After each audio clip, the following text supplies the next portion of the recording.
అందరికీ నమస్కారం అండి. ఈ సమావేశానికి వచ్చినందుకు ప్రత్యేక ధన్యవాదాలు.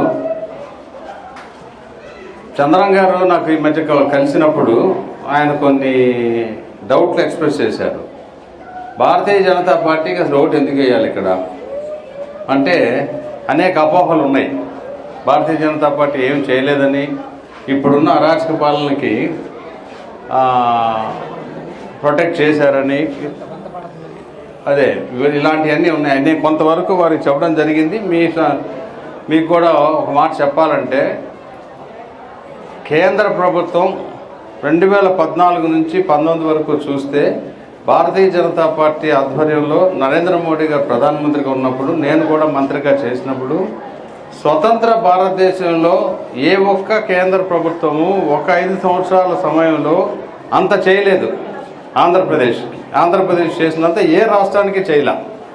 అన్ని ఇన్స్టిట్యూషన్స్ తెచ్చాం. ఎందుకంటే విభజన చట్టం ఉన్నప్పటికీ అనేక చట్టాలు పాస్ చేస్తుంటాం మనం, కానీ ఇంప్లిమెంటేషన్ ఉండవు. కానీ ఆ రోజుల పరిస్థితిని బట్టి వాళ్ళు ఇచ్చిన ఆశీర్వాదాలతో, నేను ఆ రోజు తెలుగుదేశం పార్టీలో ఉన్నాను, ఎక్కిన గడప దెక్కుండా దిగిన గడప ఎక్కకుండా అనేకం సంపాదించాం. భారతీయ జనతా పార్టీ వాళ్ళు పార్టీ తరఫున పెంచుకోలేకపోవడం వేరే విషయం. కానీ ప్రజల్లో మాత్రం ఒక ఆగ్రహం ఎందుకు ఉంది అంటే ఉండింది. ఈ 5 సంవత్సరాల్లో కూడా మన కోఆపరేటివ్ ఫెడరల్ సిస్టమ్ మూలాన కేంద్ర ప్రభుత్వం రోజువారీ విషయాల్లో ఒక రాష్ట్ర ప్రభుత్వం, ప్రజాస్వామ్యంలో ఎన్నుకోబడిన రాష్ట్ర ప్రభుత్వంతో రోజువారీ విషయాల్లో వేలు పెట్టలేదు. దాని మూలాన అరాచక పాలన నడిచింది. 5 సంవత్సరాలు అయిపోయింది. ఇది అరాచక పాలన, మంచి పాలన కావాలా వద్దా అంటే ప్రజలు డెఫినెట్గా నిర్ణయించుకోవాలి. కాబట్టి భారతీయ జనతా పార్టీ ఒకవేళ ఎవరికైనా చిన్న చితుకు కోపాలు ఉన్నా, ఈరోజు ఏంటంటే కూటమి ఏర్పడింది. భారతీయ జనతా పార్టీ అభ్యర్థిగా నేను, తెలుగుదేశం పార్టీ అతిపెద్ద పార్టీ ఆంధ్రప్రదేశ్లో, భారతీయ జనతా పార్టీ అతిపెద్ద పార్టీ భారతదేశంలోనే కాదు ప్రపంచంలో, అతి చిన్న వయసు ఉన్న పార్టీ జనసేన పవన్ కళ్యాణ్ గారు మంచి మానవతావాది, ఎన్నో త్యాగాలు చేసి ఆంధ్రప్రదేశ్ గురించి, ఆంధ్రప్రదేశ్ ప్రజల గురించి ఈ కూటమి ఏర్పడటానికి చాలా సహాయపడ్డారు వారు. కాబట్టి మీరందరూ దయచేసి ఓటు మాత్రం ఎట్టి పరిస్థితుల్లో ఒకటి సైకిల్కి, ఒకటి కమలానికి సైకిల్కి వేయాలనేది ఒకటి కోరుకుంటున్నాను. ఇకపోతే చంద్రం గారు చెప్పిన సమస్యలు ఇవన్నీ కూడా రాష్ట్ర కేంద్ర ప్రభుత్వాలతో అనుసంధానం చేసి చేయించవలసిన సమస్యలు. వారు చెప్పినట్లు అదృష్టవశాత్తు ఏంటంటే జనరల్గా పంచాయతీ నుంచి మండలం నుంచి కార్పొరేషన్ నుంచి పైకి వెళ్తారు, ఎమ్మెల్యే ఎంపీ అవుతారు. నేను ప్రపంచం అంతా చుట్టుముట్టి వచ్చాను. నేను భారతదేశ పార్లమెంట్లో 12 సంవత్సరాలు వాణిని వినిపించి 3.5 సంవత్సరాలు కేంద్ర మంత్రిగా మన మోడీ గారి దగ్గరే పనిచేసి ఎంతో అనుభవం అయితే గడించాను. సాధ్యాసాధ్యాలు ఏమిటని బేరీ చేసుకోగొట్టే విషయంలో కేంద్ర ప్రభుత్వం, రాష్ట్ర ప్రభుత్వంలో సాధ్యాసాధ్యాలు చూసి ప్రయత్నం లేకుండా ప్రతి పని వేరే వాళ్ళకు 1 నెల రోజులు పడితే నేను ఒక 5 రోజుల్లో చేపించగల సమర్థత, సామర్థ్యం అయితే నాకు ఉంది. డబుల్ ఇంజిన్ సర్కార్ తేవాలి అనంటే కేశినేని చిన్ని గారికి సైకిల్ మీద ఓటేస్తే మోడీ గారు ప్రధానమంత్రి అవుతారు. కమలం గుర్తు మీద ఓటేస్తే నేను ఎమ్మెల్యే అవుతాను. చంద్రబాబు నాయుడు గారు ముఖ్యమంత్రి అవుతారు. కాబట్టి ఇట్టి పరిస్థితుల్లో దయచేసి ఆ రోజున మీ సమస్యలు అంటారా, మీరు చెప్పిన సమస్యలన్నీ కూడా ప్రజాప్రతినిధులు సరైన రిప్రజెంటేషన్ లేక ఇంతకాలం ఆగిపోయినట్లుగా కనపడుతున్నాయి నాకు. చంద్రం గారు చెప్పిన సమస్యలన్నీ కూడా పెద్ద అసాధ్యమైనవైతే కాదు, చిరు సమస్యలే. ప్రస్తుతానికి నాకు కనపడింది ఏంటంటే అన్నీ కూడా మనం సాల్వ్ చేద్దాం. రాష్ట్ర ప్రభుత్వమా, కేంద్ర ప్రభుత్వమా, రైల్వే కాదా ఏంటనేది కూడా వెళ్ళి రిప్రజెంట్ చేసే దమ్ము, ధైర్యం, కెపాసిటీ ఉండాలి. దాన్ని టెక్నికల్గా కానీ, ఫైనాన్షియల్గా కానీ, లీగల్గా కానీ 3 క్లియరెన్స్లు చూపెట్టి నేను తీసుకెళ్ళగలను. నాకు అనుభవం ఉంది, విద్య ఉంది నాకు. నేను ఒక ఎంటెక్ చదువుకొని ఇవన్నీ చేసిన వాడిని. 10,000 మందికి ఉద్యోగాలు ఇచ్చే ఇండస్ట్రీస్ పెట్టాను. అన్నీ చేసి రిటైర్ అయిపోయి రాష్ట్ర కేంద్ర ప్రభుత్వాలతో ₹1 కూడా దీని వ్యాపారం ఎప్పుడూ చేయను. కాబట్టి నాకు ఎటువంటి రకమైన మొహమాటాలు లేవు. ఇకపోతే అమరావతికి వస్తే, అమరావతి రాజధాని మాత్రమే కాదు, అది ఒక పెద్ద గ్రోత్ ఇంజిన్. మనందరికీ కూడా ఇక్కడ నుంచి అమరావతి గ్రోత్ ఇంజిన్ ఈ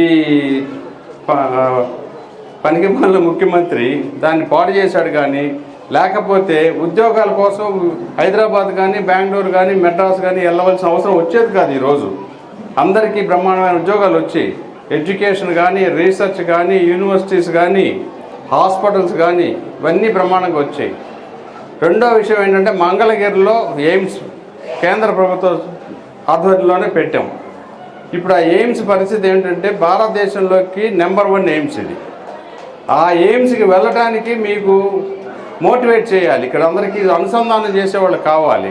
ప్రతి డివిజన్లో ఇప్పుడు ఒక ఆఫీస్ అయితే పెడతాం ఎంపీ అండ్ ఎమ్మెల్యే తరఫున. ఆ ఆఫీసులో మీకు మనుషులు అందుబాటులో ఉంటారు. ఇక్కడ నుంచి ఒకవేళ ఆరోగ్య సమస్యలు వస్తే ఈ చుట్టుపక్కల హాస్పిటల్స్లోనే కాకుండా ఇక్కడ నుంచి ఎయిమ్స్కి మాట్లాడి పంపించే వ్యవహారం ఒకటి చేపించవచ్చు. రెండోది మీరు బస్సు సమస్య చెప్పారు. బస్సు సమస్యకి రోడ్డు, దానికంటే ముందు రోడ్డు విస్తరణ ఇవన్నీ చేయాలి. ఇప్పుడు చంద్రన్ గారు చెప్పినట్లుగా 50 సంవత్సరాల నుంచి ఉన్న వాళ్ళని కదిలించడం, వాళ్ళ సెంటిమెంట్ చెడగొడటం అనేది వాళ్ళని కన్విన్స్ చేయాలి. అది ఇప్పుడు మనం కదిలించడానికి నాకైతే వెంటనే చెప్పలేనది. కానీ వాళ్ళకు పరిష్కార మార్గం అయితే చూపెడదాం. వాళ్ళందరికీ కూడా వాళ్ళ సమ్మతంతో ఏం చేయాలి అనేది చూద్దాం. రోడ్డు వ్యవహారం కనుక కరెక్ట్గా చేస్తే బస్సులు ఆటోమేటిక్గా ఆర్టీసీ బస్సు అందుబాటులోకి వస్తుంది. మహిళలందరికీ కూడా ఇప్పుడు చంద్రబాబు నాయుడు గారు ఇచ్చిన మేనిఫెస్టోలో ఫ్రీ, రాష్ట్రంలో ఎక్కడ తిరిగినా ఫ్రీ అని పెట్టారు. అదే కాబట్టి మీరు దీనికి నాకు ఒక చిన్న సొల్యూషన్ అనిపించింది. మీకు ఇక్కడ నుంచి ఎర్రకట్ట కానీ బస్సు ఇంకెక్కడికి వస్తుంది, మెయిన్ ఆర్టీసీ బస్సు తిరిగేది ఇంకొక ఏరియా ఇది చిట్టినగర్ కానీ కేదారాజ్పేట కానీ మనమే మీరు 1200 ఎన్ని అపార్ట్మెంట్స్ ఉన్నాయి, 400 300 ఉండుంటాయి. ఇక్కడ ఈ 350 మంది కలిసి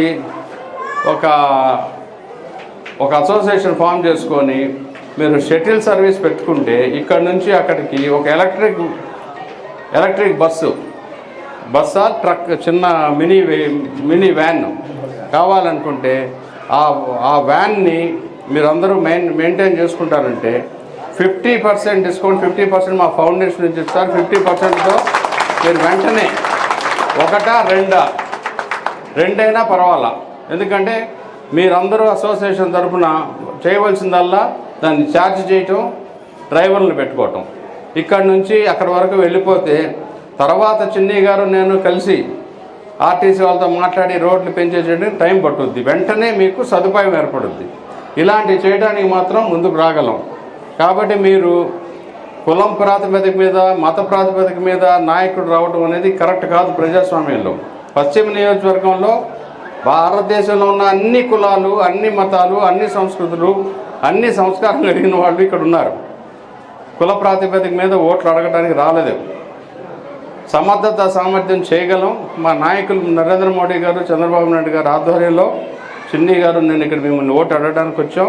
ఇవన్నీ ఆలోచించుకొని మీరు 13వ తేదీ మీరు అందరూ కూడా అందరికీ చెప్పి సెలవు వచ్చింది సరదాగా తిరుగుదాం అనేది లేకుండా, అంటే మీరు తిరుగుతారని కాదు నా ఉద్దేశం, మంచి ఎండగా ఉంది ఏసీ వేసుకొని ఇంట్లో కూర్చుందాం అనేది లేకుండా దయచేసి ఏరియాలో ఏంటంటే లోగడ చూస్తే ఓటింగ్ పర్సంటేజ్ చాలా తక్కువ వస్తుంది.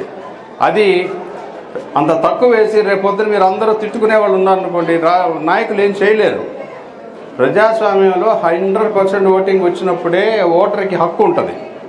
అది లేకుండా వీడు వేస్ట్ ఫెలో వాడు వేస్ట్ ఫెలో అనుకుంటే గుడ్ ఫెలో ఎప్పుడు వస్తాడు, ఎప్పుడు రాడు. ఇక ఎప్పుడు వేస్ట్ ఫెలోసే అవుతూ ఉంటారు. దయచేసి మీరు ఓటు మాత్రం ఎట్టి పరిస్థితుల్లో ఎర్లీ మార్నింగ్ 7 గంటలకు ఎప్పుడో ఓపెన్ అవుతుంది. ఎర్లియస్ట్గా వెళ్ళి క్యూ సిస్టమ్ కూడా ఈసారి కొంచెం పద్ధతిగా పెట్టే పని మీద ఉన్నారు ఎలక్షన్ కమిషన్ వారు. మీరు దయచేసి ఓటింగ్ పర్సంటేజ్ పెంచడానికి, ఎందుకంటే యువకులు కూడా బాగా పార్టిసిపేట్ చేయాలి. జనసేన యంగెస్ట్ పార్టీ, వాళ్ళందరూ కూడా సహకారం తీసుకొని మీరు ఆ ఓటింగ్ పర్సంటేజ్ పెంచి మీ ఏరియాకి ట్రాక్ చేద్దాం. మీ ఏరియాలో ఎంత పర్సెంటేజ్ వచ్చింది అది చేసిన వెంటనే మీరు గెలిపించండి, మంచి మెజార్టీ సంపాదించండి. మీరు గట్టిగా డిమాండ్ చేసి మాతో పనులన్నీ చేయించుకోండి. ఈ ఎలక్ట్రిక్ వెహికల్ని ఇమీడియట్గా చంద్రన్ గారు చెబితే 50% డిస్కౌంట్కి నేను మా ఫ్యాక్టరీస్కి చెప్తాను, ఇస్తారు. మీరు ఇమీడియట్గా అసోసియేషన్ ఫామ్ చేసుకొని దాని మెయింటెనెన్సు, ఇన్సూరెన్సు డ్రైవర్లు పెట్టుకుంటే ఇక దానికి టికెట్ పెట్టబాకండి. Shuttle service free. తిరుపతి కొండ మీద వెళ్ళినాక షటిల్ సర్వీస్ దొరుకుతుంది. అలా పెడితే బ్రహ్మాండంగా నడుస్తుంది. ఆ సదుపాయం ఇవ్వగలం. ఇలాంటి ఇందాక వాటర్ అన్నారు, ఇవన్నీ కూడా అవుట్ ఆఫ్ ది బాక్స్ ఐడియాస్తో మీకు తీసుకొస్తాం. మీరు సహకరించి మీరు సలహాలు ఇవ్వండి, సహకరించండి, ఓటు వేసి మాతో పని చేయించుకోండి. అందరికీ ధన్యవాదాలు. నమస్కారం.